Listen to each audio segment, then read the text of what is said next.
1 से निर्मला पुतुल द्वारा रचित कविता आओ मिलकर बचाएं। आओ मिलकर बचाएं। कवित्री कुछ बचाने की बात करती है, परंतु वह क्या बचाना चाहती है वह हम जानेंगे। पहले हम निर्मला पुतुल जी के जीवन चरित्र के बारे में थोड़ा सा जानते हैं। आइए सबसे पहले देखते हैं कि निर्मला पुतुल जी के जीवन चरित्र को, जो आपकी पुस्तक में रचित है। तो हम जानते हैं कि आपका जन्म जो है सन 1972 में दुमका नामक स्थान पे हुआ। दुमका जो झारखंड में स्थित है। आपकी प्रमुख रचनाएं हैं नगाड़े की तरह बजते शब्द, नगाड़े की तरह बजते शब्द और अपने घर की तलाश में। निर्मला पुतुल जी का जन्म एक आदिवासी परिवार में होता है और आपका आरंभिक जीवन जो है वह बहुत ही संघर्ष में रहा है। घर में शिक्षा का माहौल होने के बाद भी घर की आर्थिक व्यवस्था अच्छी न होने के कारण आपकी शिक्षा दीक्षा अच्छी और सुचारू रूप से न चल सकी। आपने नर्सिंग का कोर्स किया ताकि आपकी जो जीवन की जो आर्थिक परेशानियां हैं वह दूर हो जाएं और इस मतलब कि अपने जीवन में आने वाली रोटी की समस्याओं के कारण जो इनका अध्ययन बाधित हुआ, वह अध्ययन की बाध्यता, वह जो रोटी की वजह से जो कमाने के लिए जो व्यक्ति को जो संघर्ष करना पड़ा, उसकी उनकी जो पढ़ाई लिखाई में जो व्यवधान पड़ा, वह भी उनके अध्ययन को वो बाधित नहीं कर सका। वह उनकी लिखने पढ़ने की जो कोशिश थी वह निरंतर ही चलती रही। नर्स बनने पर, उन्होंने नर्सिंग का कोर्स किया, तो नर्स बनने पर इन्हें आर्थिक कष्टों से मुक्ति मिल जाएगी, ऐसा कर उन्होंने नर्सिंग में डिप्लोमा किया था। काफी समय बाद इन्होंने इग्नू विश्वविद्यालय से स्नातक की डिग्री प्राप्त की। इग्नू इंदिरा गांधी ओपन यूनिवर्सिटी से इन्होंने स्नातक की डिग्री प्राप्त की, अर्थात यह जो है ग्रेजुएट हुई इग्नू से।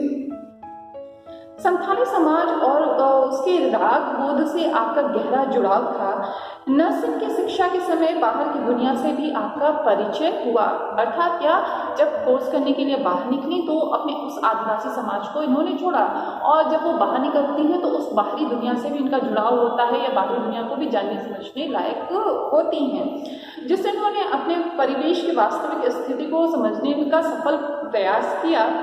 इन्होंने आदिवासी समाज की विसंगतियों को तल्लीनता से अपनी कविताओं में उकेरा है। कड़ी मेहनत के बावजूद खराब दशा, कुरीतियों के कारण बिगड़ती पीढ़ी, थोड़े लाभ के लिए समझौते, पुरुष वर्चस्व, स्वार्थ के लिए पर्यावरण को हानि, शिक्षित समाज की दिग्गुओं और व्यवसायियों के हाथों की कठपुतली बनना आदि वे स्थितियां हैं जो पुतुल की कविताओं का केंद्र हैं। अर्थात यह हर उस विषय को अपनी कविता का माध्यम बनाती हैं, हर उस विषय को अपनी कविताओं में उतारती हैं जो आज के समय की विसंगतियां हैं। जैसे पुरुष प्रधान समाज में नारी की क्या स्थिति होती है, पर्यावरण किस प्रकार से हमारा प्रदूषित हो रहा है, या हम मनुष्य ही स्वयं किस प्रकार से अपने पर्यावरण को प्रदूषित करते जा रहे हैं, ये सब जो है निर्मला जी अपनी कविताओं में हमें दर्शाती है। तो यह जो कविता है यह आओ मिलकर बचाएं नामक यह जो कविता है, जिसमें कवित्री कुछ बचाने की बात करती हैं, वह बचाना कुछ और नहीं, वो बचाना पर्यावरण है। कवित्री अपने पर्यावरण को, अपनी संस्कृति को, अपने समाज के कुछ महत्वपूर्ण बिंदुओं को, जैसे कि जो उनके जो लोकगीत हैं, जो उनके समाज की जो प्रचलित प्रथाएं हैं, वह उनको बचाना चाहती है। तो आइए पढ़ते हैं हम इस कविता को। सबसे पहले कवित्री क्या कहती है?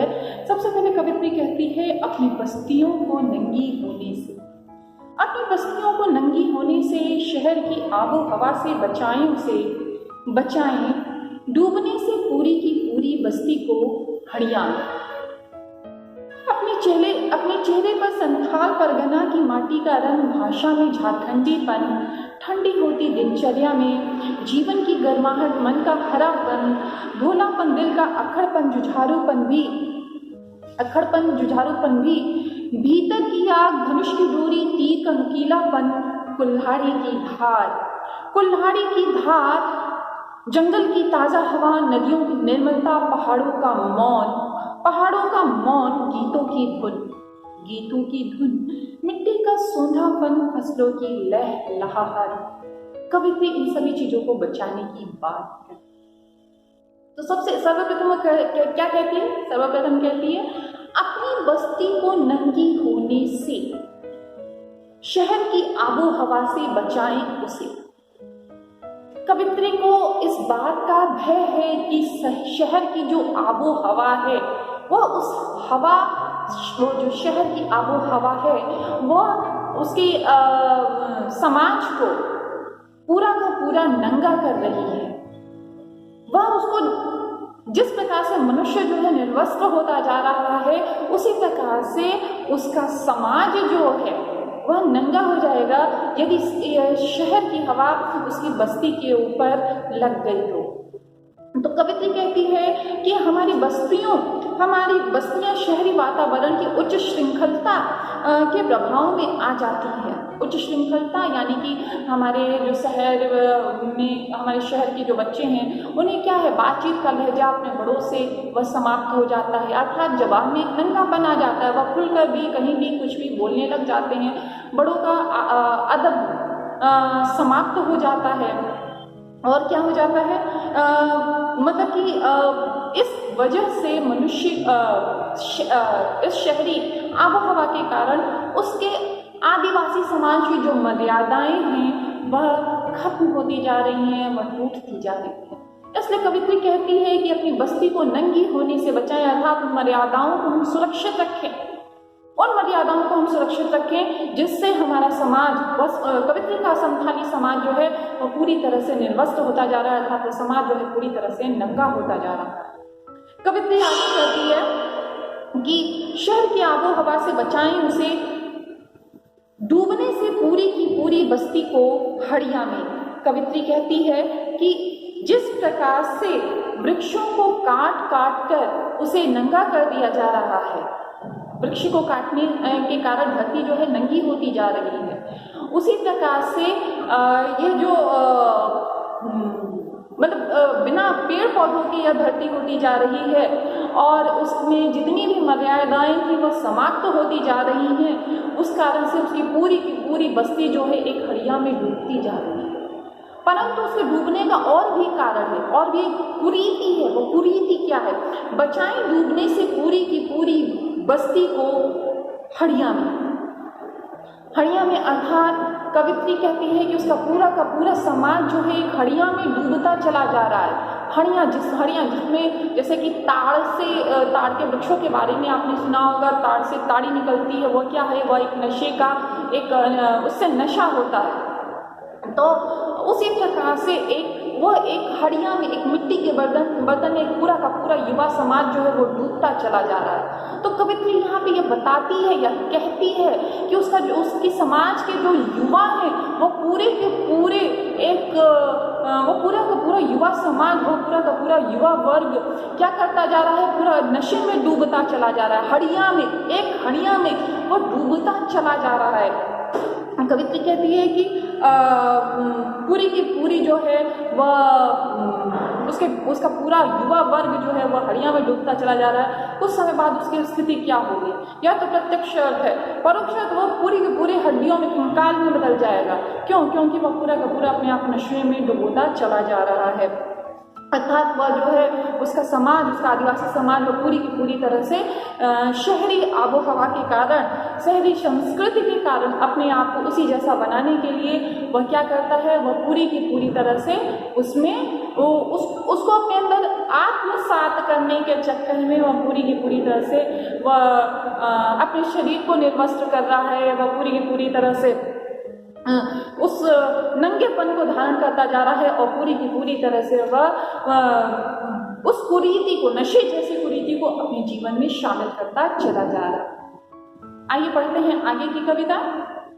आगे कवित्री कहती है, अपने चेहरे पर संथाल परगना की माटी का रंग, अपने चेहरे पर संथाल परगना की माटी का रंग, भाषा में झारखंडीपन ठंडी होती दिनचर्या में, ठंडी होती दिनचर्या में जीवन की गर्माहट, मन का हरापन, भोलापन दिल का, अक्खड़पन, जुझारूपन भी। कवित्री कहती है कि उसी आदिवासी समाज की कुछ पहचान है। वो पहचान है किसी भी चीज से जूझने की क्षमता, अक्खड़ता, बेबाकी से किसी भी बात को कह देने की क्षमता, अर्थात बगैर डरे हुए किसी भी बात को कह देने की क्षमता कि सामने कौन है इससे नहीं मतलब है, हम सही हैं, हमें मतलब इससे है। और जीवन की गर्माहट अर्थात जीवन में एक उमंग का होना, जोश का होना बहुत ही ज्यादा आवश्यक है। तो कभी इन्हीं चीजों का वर्णन करती हुई कवित्री कहती है कि अपने चेहरे पर संथाल परगना की माटी का रंग, अर्थात जो उसके झारखंड के उसकी आदिवासी समाज की संस्कृति के लोग हैं, वह क्या कर रहे हैं, वह संथाल परगना की माटी का रंग जो है वह अपने चेहरे पर से हटा के शहरी आबो हवा को धारण करते जा रहे हैं। तो कवित्री कहती है कि उस शहरी आबो हवा को हमको नहीं धारण करना है, हमको अपनी पहचान बना के रखनी है। वह पहचान क्या है? वह पहचान है हमारा संथाली समाज, हमारी जुबान। तो कहती है कि वह कहती है कि हम जो है हमारे जो संथाली समाज का जो स्वाभाविक रंग है वह हमारे चेहरे पर दिखाई देना चाहिए। आशय यह है कि लोगों में उनके अंदर के जो प्रादेशिक गुण है, अर्थात अपने प्रदेश की, अपनी मिट्टी के कुछ पहचान होते हैं, कुछ गुण होते हैं, कुछ बोली होती है, उनके वहाँ की भाषा है, वहाँ की संस्कृति है, तो इन सब चीज़ों को हम भूलने न पाएं, वह उसका रंग हमारे चेहरे पे बना रहे। तो और साथ ही क्या कहते हैं कि उनकी भाषा के जो झारखंडीपन है, हमारी भाषा में कहा जाता है 4 कोस पर पानी बदले 8 कोस पर बानी। तो हर जगह की भाषा बोली अलग अलग है। तो कहते हैं कि हमारी बोली में, हमारे जो बातचीत में जो झारखंड का जो पुट आता है, अर्थात हमारी जो झारखंडीपन है, हमारी भाषा में वह बना रहे। आनंद तभी है जब हम अपनी मिट्टी का सोंधापन, अपनी मिट्टी का गुण हम अपने अंदर समाहित कर ले, हम उस मिट्टी के गुण को भूलने ना पाए। तो कवित्री इसी बात को कहती है कि हमारी भाषा में वह झारखंडीपन बना रहे। आगे कवित्री क्या कहती है कि भाषा में झारखंडीपन ठंडी होती दिनचर्या में जीवन की गर्माहट। तो जीवन की गर्माहट झारखंड के लोगों में कवित्री कहती है कि किसी भी चीज को जो वो जोश उत्साह से करते हैं, जीवन की गर्माहट, उनके जीवन में गर्माहट है, कहीं से ठंडे निस्तेज थिर नहीं पड़े रहते हैं। वो क्या कहती है? वो कहती है उनके जीवन में खास प्रकार की जोश, एक उत्साह, किसी भी काम को बहुत उमंग और उत्साह के साथ करते हैं। तो ठंडी होती दिनचर्या में जीवन की गर्माहट को, जीवन को जोश से जीने वाले हमारे झारखंड प्रांत के लोग हैं। यह झारखंड प्रांत के जो लोग हैं वो अपने जीवन में उसी गर्माहट को बनाए रखें, अर्थात जो उनके जीवन में जो ठहराव आ गया है, उनकी दिनचर्या में जो ठहराव आ गया है, वो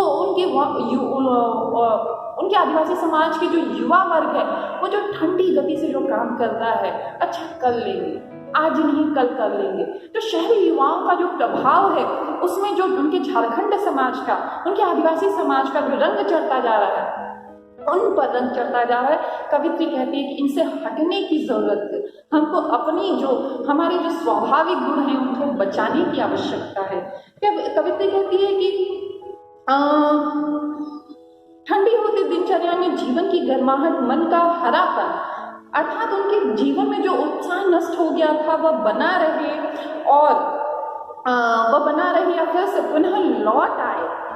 मन में फिर से समरसता और मधुरता के गुण आ जाए। मधुरता, जीवन में हरापन, कवित्री कहती है ना कि मन का हरापन, अर्थात उसकी जो सरसता और मधुरता थी वो बना रहे, वो हम लोग एक दूसरे से प्रेम से, बोली से आपस में विचार विमर्श करते रहे, बातचीत करते रहे, ठीक।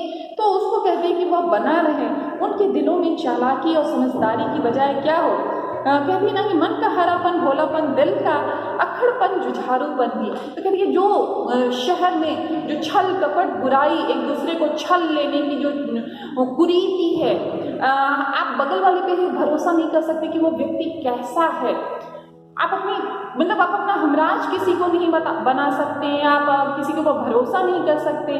तो कवित्री कहती है कि इस शहर की ऐसी कुरीति से बचने की आवश्यकता है।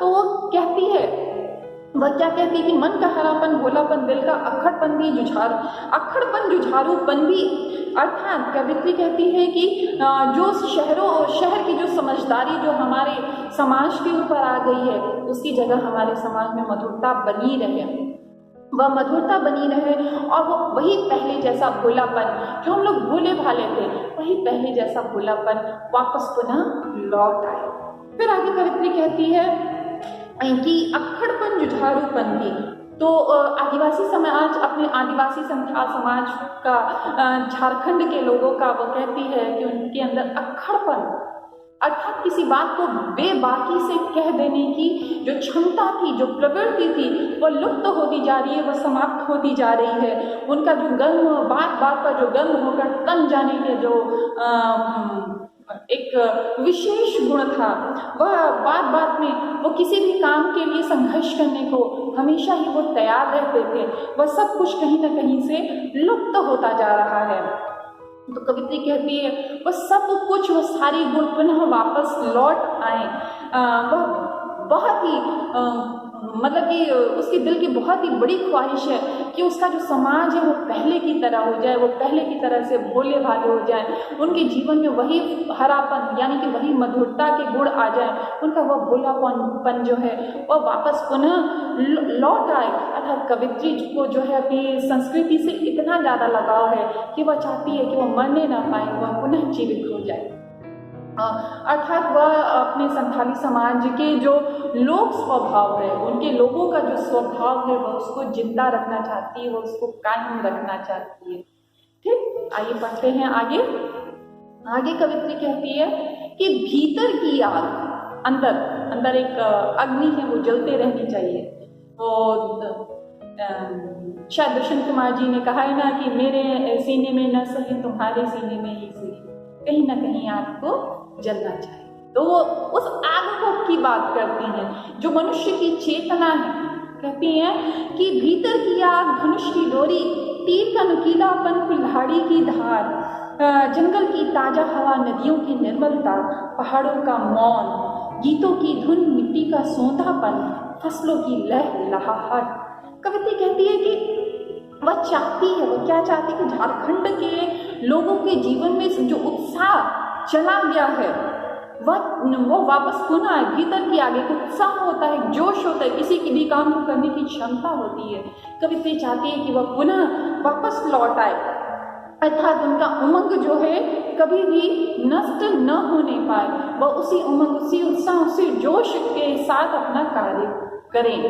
फिर आगे कहती है कवित्री कहती है कि धनुष की डोरी, तीर का नुकीलापन, कुल्हाड़ी की धार, यह सब आदिवासी समाज की पहचान है। शिकार खेलना, अपनी रक्षा के लिए अपने हथियारों को अपने पास रखना और उनको चलाने की कला का ज्ञान होना, धनुष्मान चलाना हो, कुल्हाड़ी चलाना हो, या एक आम आदमी नहीं चला सकता, शहर का युवा वर्ग नहीं चला सकता। तो कवित्री कहती है कि जो हमारा ये जो समाज है, जो उसकी पहचान था, क्या उसकी पहचान थी धनुष की डोरी, अर्थात निशाना लगाने की क्षमता, धनुष पे कमान चढ़ाने की क्षमता, धनुष की डोरी, तीर का नुकीलापन अर्थात वह जो है जब किसी निशाना को लगाए तो सीधे निशाने पे अर्थात लक्ष्य पे जाके उसका निशाना लगे, वह सब कुछ वो भूलता जा रहा है। कुल्हाड़ी की धार अर्थात वो उसकी जो कुल्हाड़ी की धार है उसको क्या हो रही है, उसमें जंग लगती जा रही है।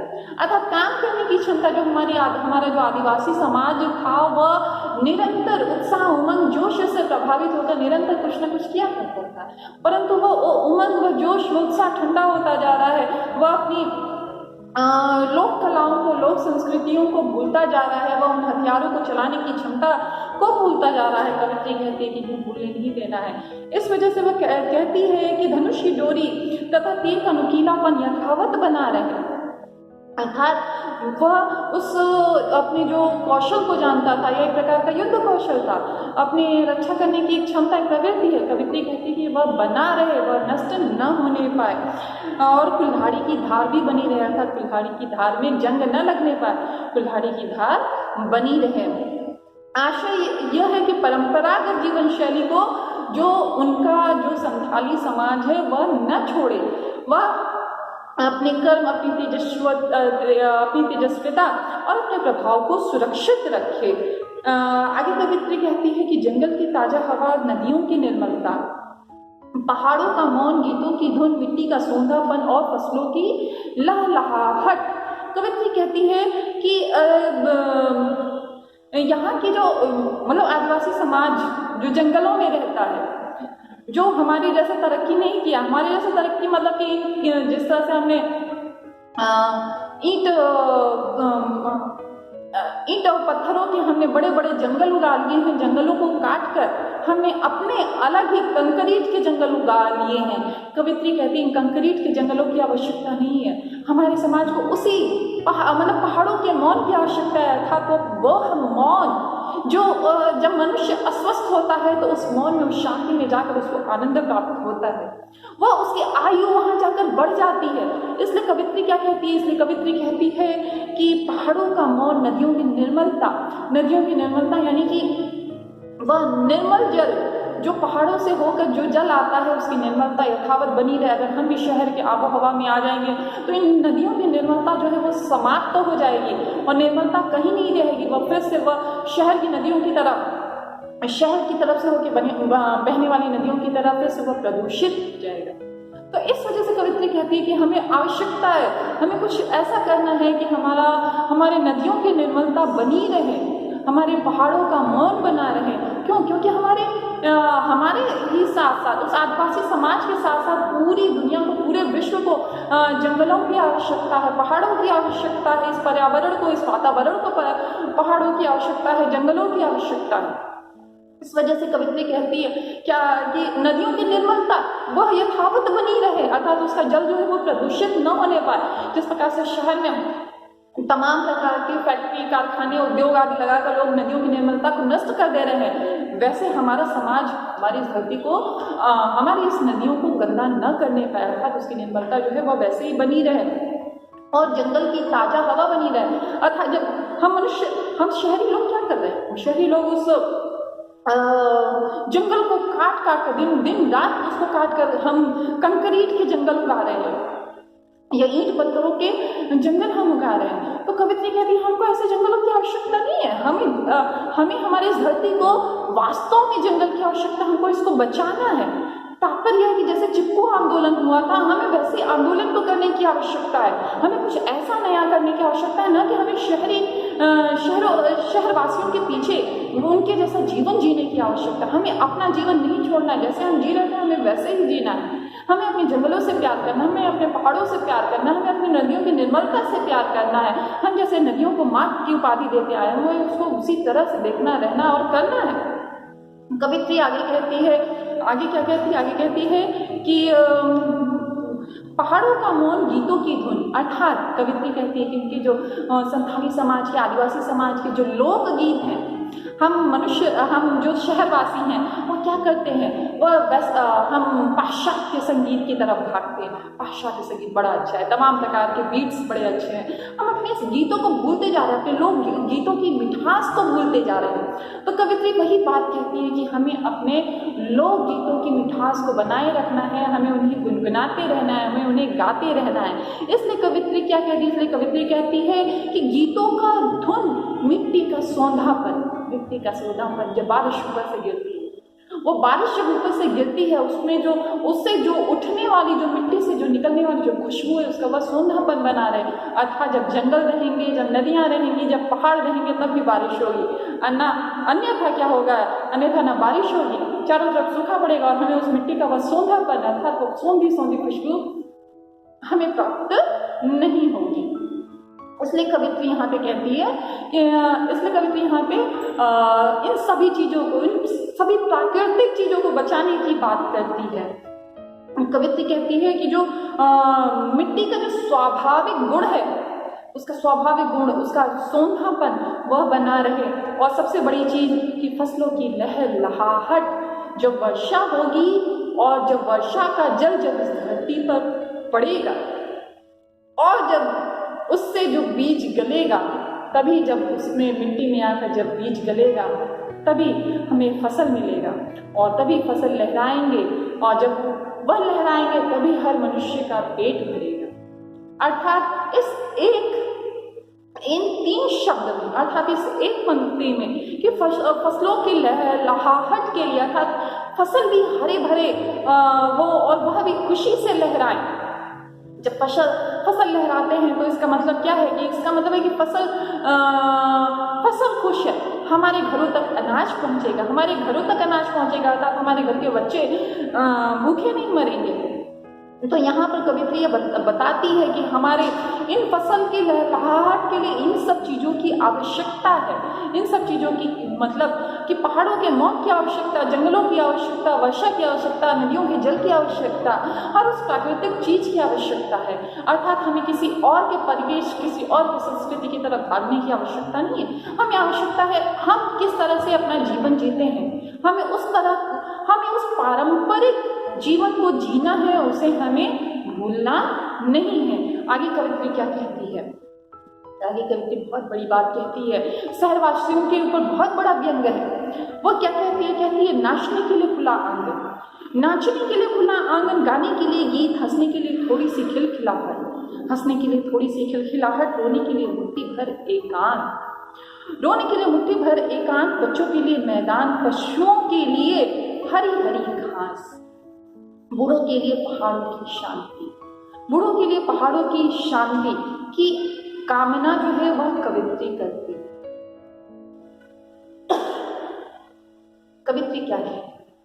कवित्री कहती है कि नाचने के लिए खुले आंगन की आवश्यकता।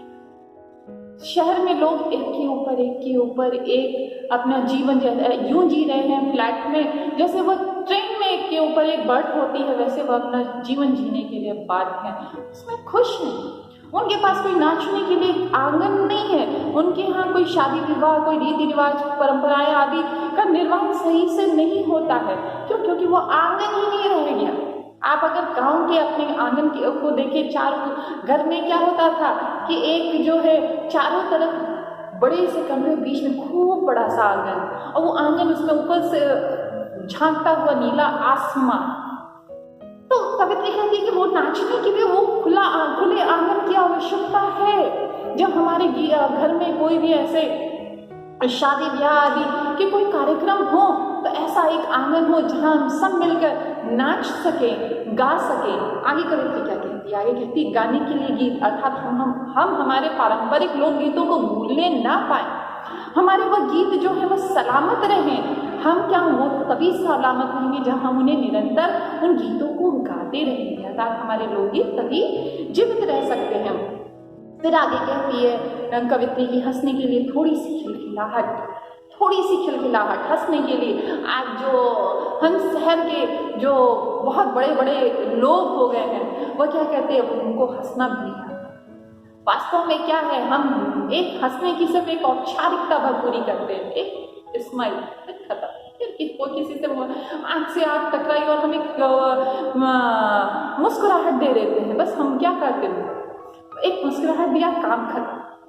तो कवित्री कहती है कि हंसने के लिए खिलखिलाहट, यानी कि हमारी जो वो खिलखिलाहट थी, जो हम खुल के हंसते थे, वो हमारा खुल के हंसना बना रहे। और वो तभी हो सकती है जब इंसान के अंदर क्या है, उसका वो गर्मजोशी से काम करना बना रहे, उसके मन का भोलापन बना रहे, उसके मन का हरापन, अर्थात उसके जीवन में मधुरता रहेगी, उसके बाल बच्चे नाचेंगे गाएंगे, और वो तभी रहेगा।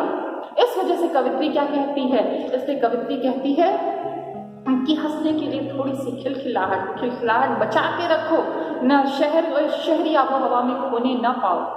हंसने के लिए थोड़ी सी खिलखिलाहट, रोने के लिए मुट्ठी भर एकांत, मुट्ठी भर एकांत। जब आप रोना चाहिए, आप सोचिए आप एक फ्लैट में रह रहे हैं, उसी में सब किच सब लोग रह रहे हैं, आप रोना चाहते हैं, आप उदास हैं और आपको कहीं से एक कोना भी नहीं मिल रहा है अपने लिए कि आप उस कोने में जाकर थोड़ा सा अपने तकिए के ऊपर सर रख के रो सके।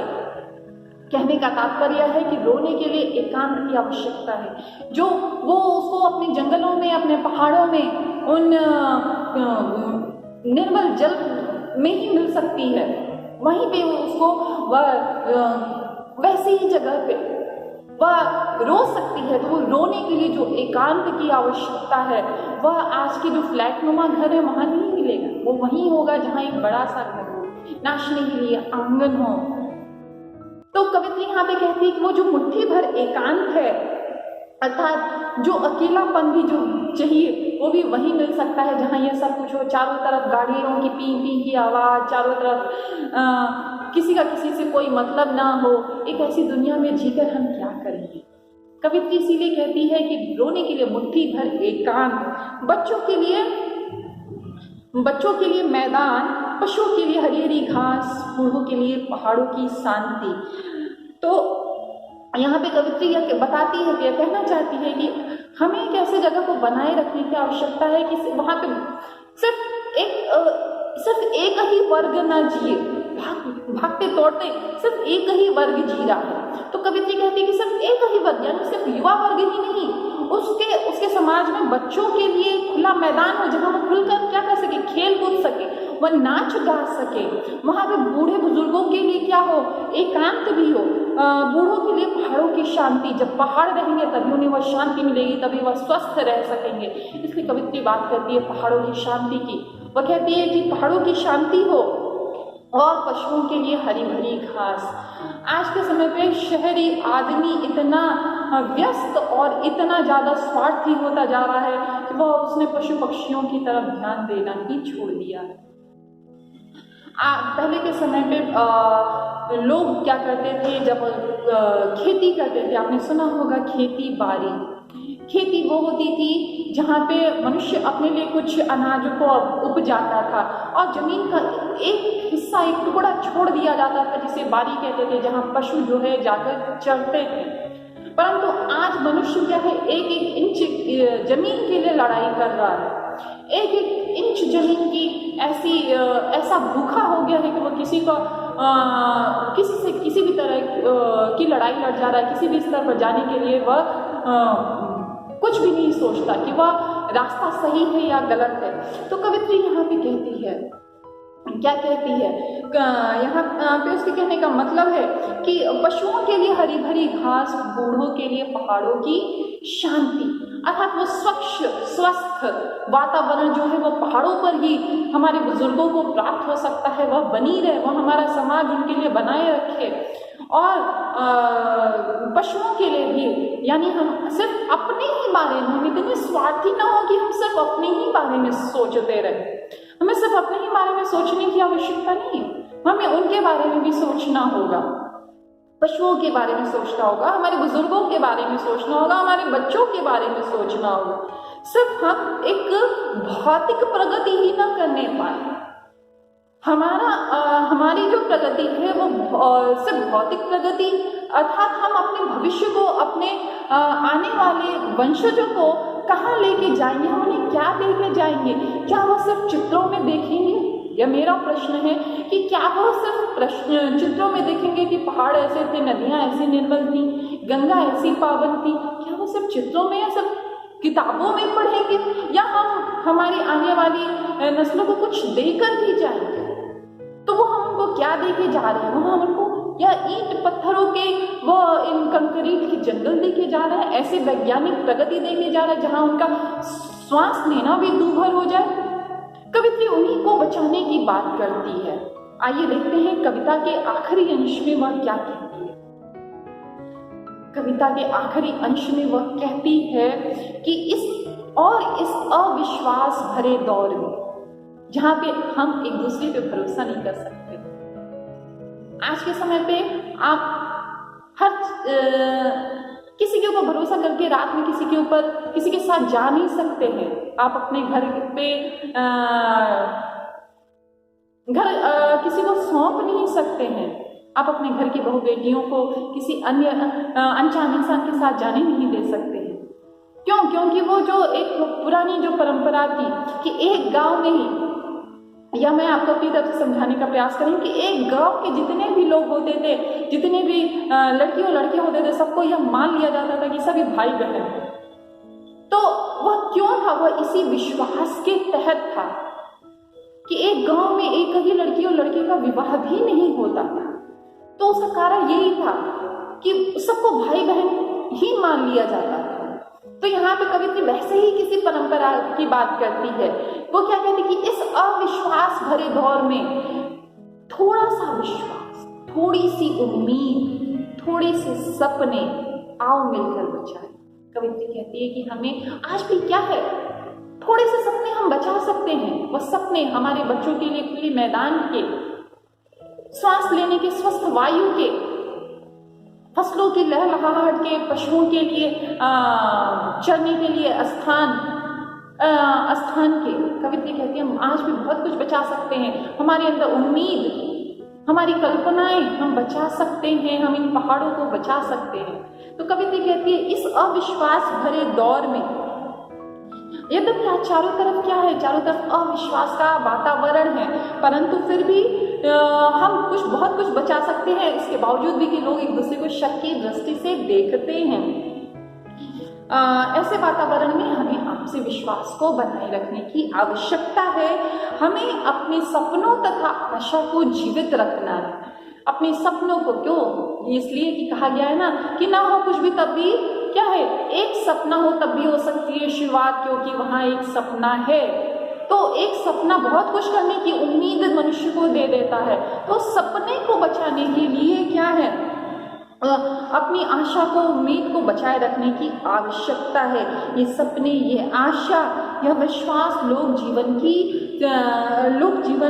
में ही मिल सकता है, इसका कहीं और पे मिलना यह असंभव है। अब आखिरी की पंक्तियों में कवित्री क्या कहती है, कवित्री कहती है आओ मिलकर बचाएं। कैसे वो बचाने की बात करती है, कहती है आओ मिलकर बचाएं। किस दौर में भी बचाने को बहुत कुछ बचा है अब भी हमारे पास। कवित्री कहती है कि अभी भी हमें बचाने के लिए हमारे पास बहुत कुछ है। कहने का तात्पर्य कि अभी भी समय है, हम इनको बचा सकते हैं। हमारे सपनों को, हमारी उम्मीद को, हमारे विश्वास को, हमारी भावनाओं को इस अविश्वास भरे युग में भी हम बचा सकते हैं। क्या हमारे पहाड़ों की शांति, हमारे जंगलों की, हमारे जंगल, हमारे आसपास हरे भरे मुस्कुराते पौधे, जीव जंतु, हम इन सबको बचा सकते हैं। तो आओ मिलकर बचाएं। तो आइए हम भी बचाने का प्रण लेते हैं कि हम भी इस अपनी प्रकृति को, अपनी धरा को, इसकी हरियाली को, इसकी खुशहाली को बचाने का प्रयास करेंगे। तो बच्चों आज के लिए इतना ही। Bye bye.